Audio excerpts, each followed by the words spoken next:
About 3 weeks ago or so, I was watching the evening news, and they finished, per usual, with a good news story. This one was particularly touching. You might have seen it. It was about Richard Hoyt, who on that day had passed away at age 80. Richard Hoyt was a family man, number of children, and one of his children, one of his sons, Rick, was born as a quadriplegic and had cerebral palsy. He couldn't speak, and so as he went through his life, he learned to communicate by using the computer. In 1977, Rick, the son, said to his dad, "There's this race for charity, and I want to run in it." The father said, "Well, how are we going to do that? You can't run."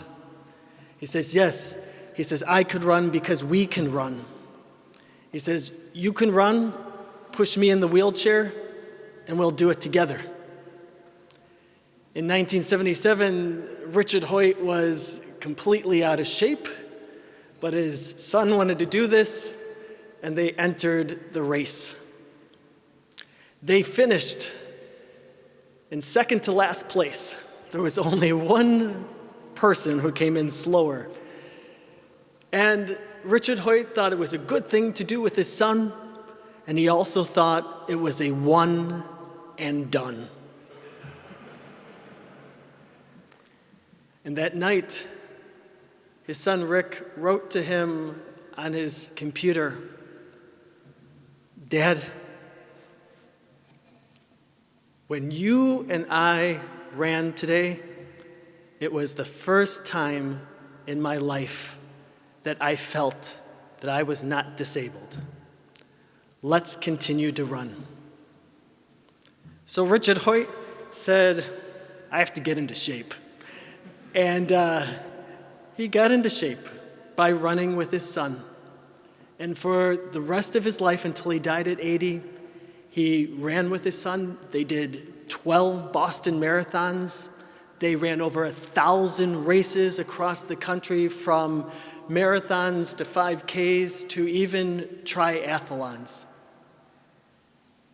In this interview, about 5 years ago or so, someone was interviewing Richard Hoyt and asked him, why? Why do you continue to do this with your son? And he looked with this kind of puzzled face at the reporter. He says, "You want to know why I do this? It's because he's my son. It gives him life. And I love him. He's my son. It gives him life, and I love him." His motivation was love.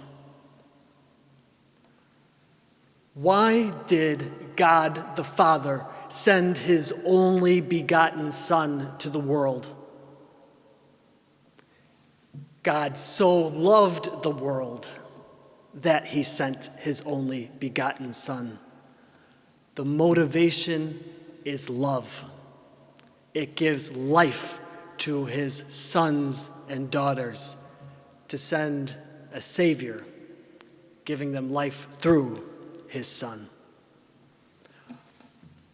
For those of you who are seminarians and studying for the priesthood, I would hope and I imagine that you want to be priests who are spiritual fathers.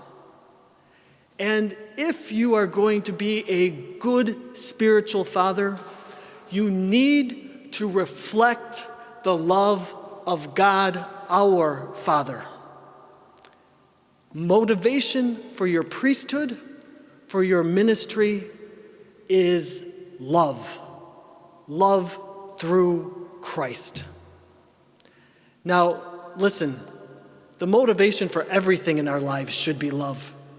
But if I'm honest, are all your motivations love? No. We're sinful people. Sometimes we're motivated by fear. Sometimes we're motivated by fame or power or money or our own desires, our own pleasure. And if there is sin in the world, and if there's sin in our own lives, then we need a Savior. And who is our Savior? Our Savior is Christ, period. Christ who truly lived, suffered, died, and rose again. This is Christ. So together, as a family of God, we lean into Christ. We go to Christ in the gospel. We go to Christ in the Eucharist. We go to Christ for everything. And why do we do that? It's so that all who believe in him may not perish, but have life. And not only life, but life eternal.